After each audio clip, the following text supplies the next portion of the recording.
En su expansivo empuje, la libertad se estrena del cielo americano, formando la bella. Colombia, un país donde el mismo himno nacional habla de libertad.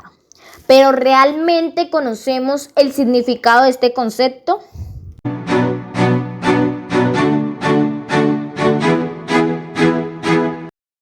Hoy volvemos nuevamente en nuestra sección de historia y reflexiones sobre la situación que vive Colombia. Y se hablará del escritor y periodista William Ospina y su libro La Franja Amarilla.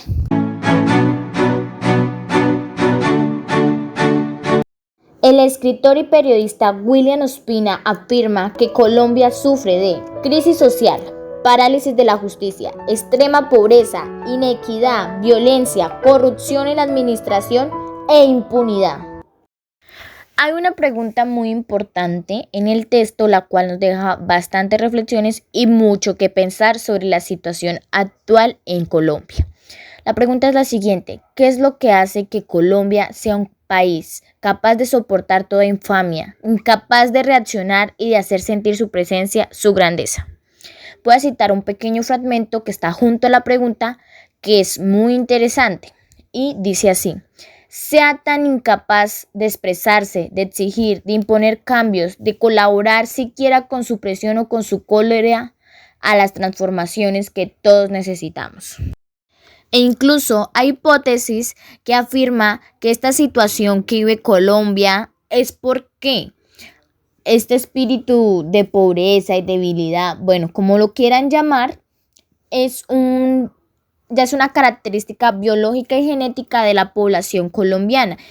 Y esto significaría que no hay como remedio o salvación para el país. Y también hay otros que sostienen lo mismo con respecto a los índices de criminalidad que revelan una incurable enfermedad, bueno, y demás.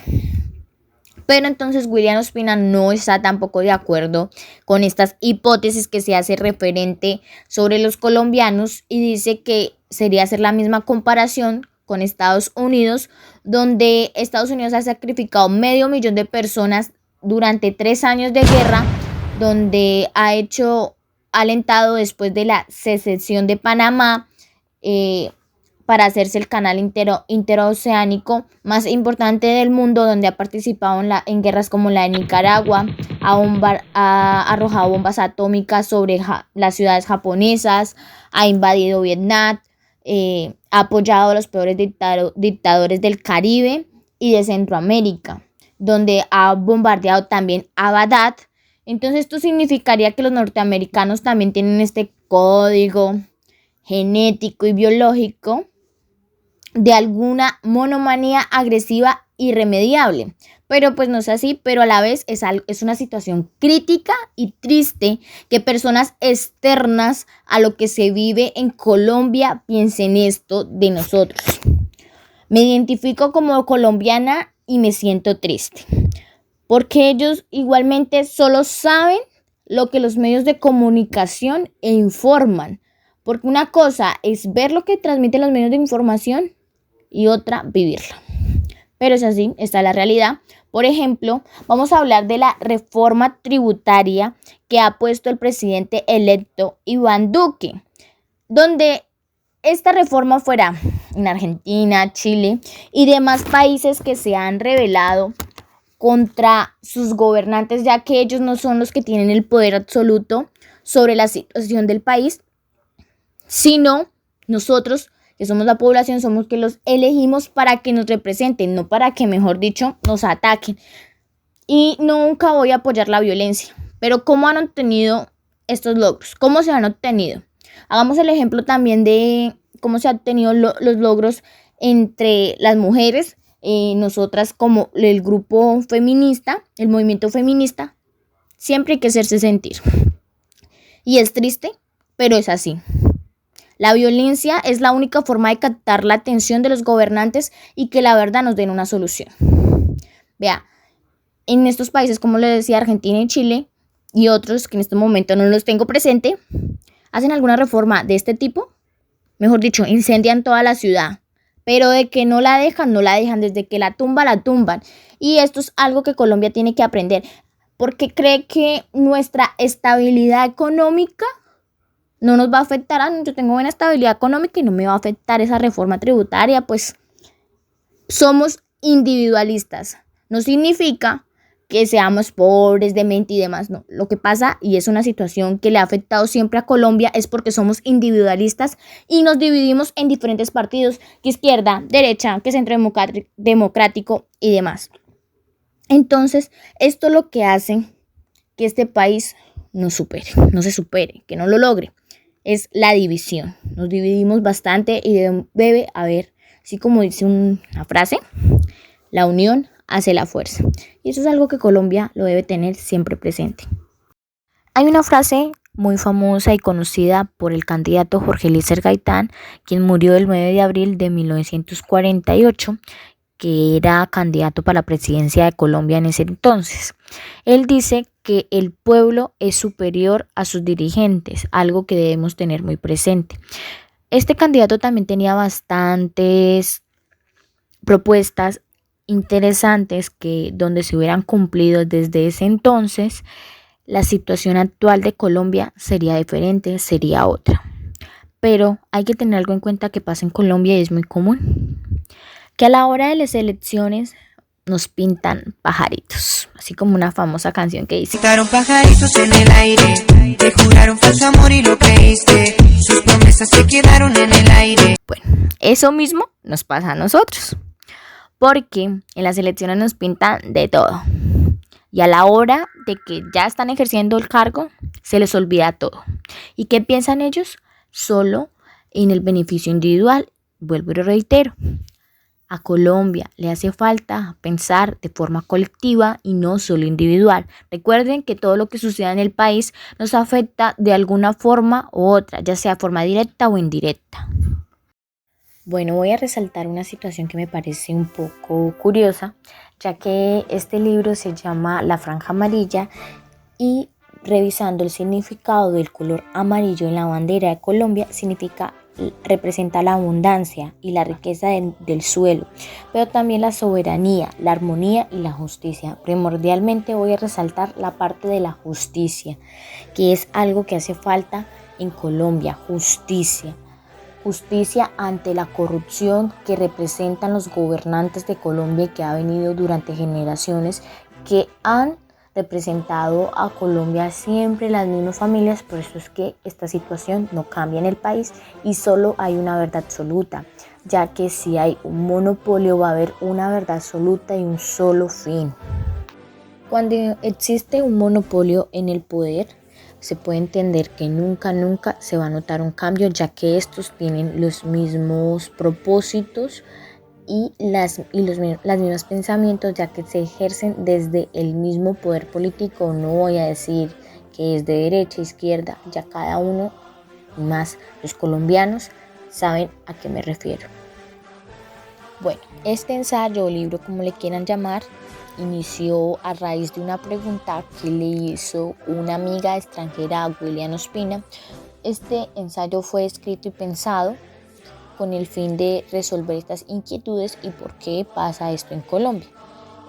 La persona le decía que no entendía el por qué con el país que ustedes tienen, con el talento de sus gentes, por qué se ve Colombia tan acorralada por la crisis social, porque vive una situación de violencia creciente tan dramática, porque hay allí tanta injusticia, tanta inequidad, tanta impunidad. ¿Cuál es la causa de todo eso? Bueno, nos deja una gran reflexión y una solución para cada uno. La solución es empezar por nosotros mismos a dejar esta corrupción, ya que la corrupción no es solo lo que está sucediendo en el Senado, en la Cámara de Comercio o en la Presidencia. La corrupción también la hay en nuestras casas o en nosotros, en nuestra vida cotidiana. Por ejemplo, cuando usted va manejando su moto y digamos no tiene la tecnomecánica, lo paran y lo van a multar. Usted, por no dejarse quitar el vehículo y que le hagan la multa, ¿qué es lo que usted empieza? No, pero agente, Hay 1000 maneras de solucionar esto, o 500.000 maneras de solucionar, o colabóreme, ¿qué manera me quiere colaborar? Entonces ahí está donde debemos dejar nuestra huella y cambiar esta situación.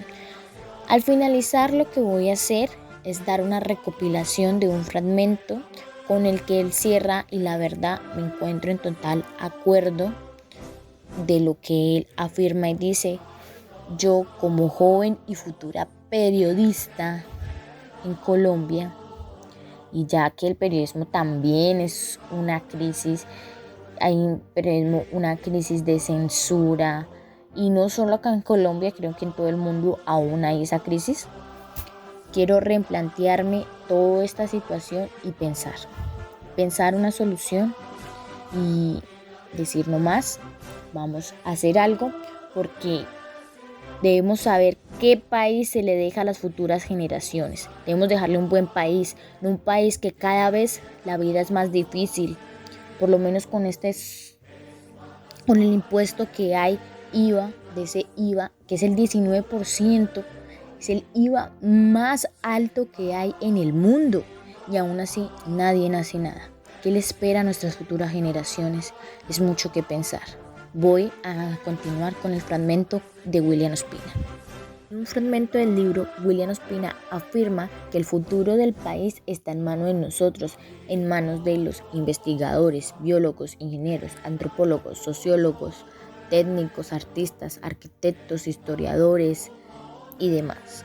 Está en manos de cada uno de nosotros en construir este nuevo saber que se deba a nosotros, que resuelva problemas de nuestra realidad, al lado del país de los privilegios, del Estado corrupto y de sus políticos, al lado de las violencias guerrilleras y estatales de la mafia y del hampa, al lado de las torturas y las ejecuciones sumarias, de los masacres políticas y de los cinismos electorales. Ha ido creciendo ese otro país al que ya no engañan los poderes económicos, egoístas y sus voceros en los medios de comunicación, de ese país indignado pero responsable y creador, de ese país que no es noticia.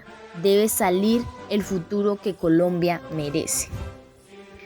Pero este país también debe conformarse en un proyecto social, ya que sus esfuerzos crecieron aislados, y por eso la nación donde se gesta la rebelión civilizadora, llamada a cambiar por fin los protagonistas de la historia, Colombia, también produce la sensación de ser un dilatado desastre en Cinemundo.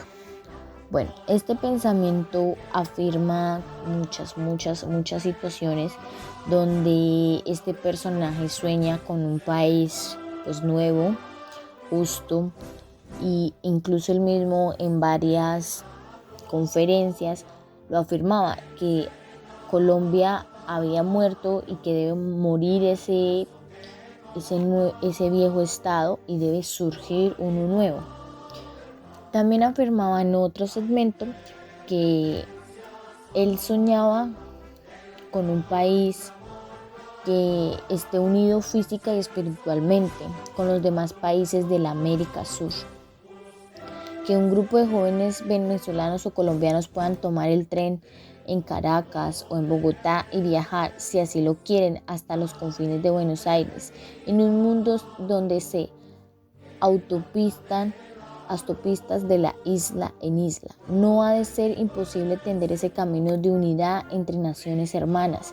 Yo sueño un país que cuando hable de desarrollo para todos, y no expensas del planeta, sino pensando también en el mundo que habitarán las generaciones futuras.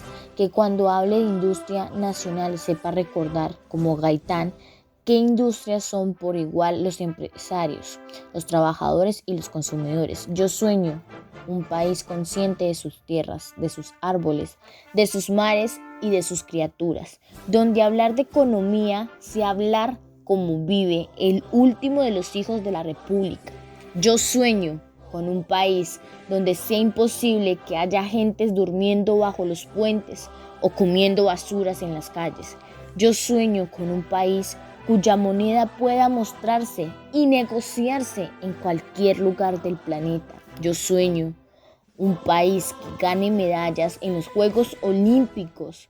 Yo sueño un país de pueblos y ciudades hermosos y dignos, donde los que tengan más sientan el orgullo y la tranquilidad de saber que los otros viven dignamente. Yo sueño con un país inteligente, es decir, un país donde cada quien sepa que todos necesitamos de todos, que la noche nos puede sorprender en cualquier parte, que el carro se nos puede varar en las altas carreteras solitarias y que por ello es bueno que nos esforcemos por sembrar amistad y no resentimiento. Yo sueño un país donde un indio pueda no ser indio con orgullo, no solo ser indio con orgullo, sino que superando esta época en la que se le quiere educar en los errores de civilización europea, aprendamos con respeto su saber profundo de armonía con el cosmos y de la conversación de la naturaleza. Yo sueño donde los talentosos artistas, músicos